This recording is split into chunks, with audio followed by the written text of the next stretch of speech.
Engouement matinal mais énervement dans les files d'attente. La République démocratique du Congo organise à partir d'aujourd'hui des élections présidentielles, parlementaires et municipales qui sont peu susceptibles de résoudre les vastes problèmes de ce pays au potentiel jamais réalisé. Dans ce géant francophone de 100 millions d'habitants, près de 44 millions d'électeurs inscrits sur un total d'environ 100 millions d'habitants sont appelés à élire leur président, mais aussi leurs députés nationaux et provinciaux et pour la première fois leurs conseillers communaux. Autre première, des Congolais de la diaspora doivent voter dans 5 pays. Les opérations de vote ont commencé à Goma, Bukavu, Beni, Lubumbashi ou Chikapi avec des retards et dysfonctionnements plus ou moins importants. Vous savez, on est là, ça fait déjà plus d'une heure. On ne sait pas ce qui se passe exactement et comment on voit il y a déjà les machines sont là. Mais on ne sait pas comment on ne vote pas. Donc là, c'est un souci.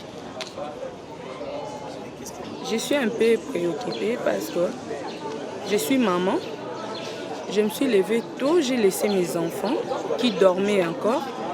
Et je me suis déplacée, arrivée ici à temps pour rentrer aussi, prendre soin de mes enfants. Mais là, je ne sais quoi faire.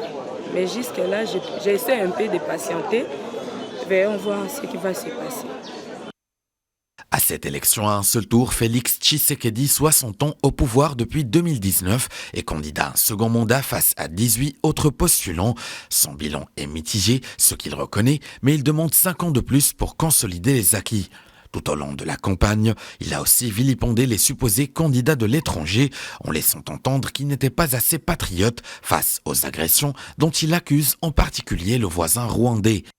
Son principal challenger, Moïse Katumbi, 58 ans, riche homme d'affaires et ancien gouverneur de la province minière du Katanga au sud-est, a été particulièrement ciblé par ces attaques. La période préélectorale a été empoisonnée par la situation sécuritaire dans l'Est, où les violences armées en cours depuis le milieu des années 1990 connaissent un pic de tension depuis 2 ans avec la résurgence de la rébellion du M23 soutenue par Kigali.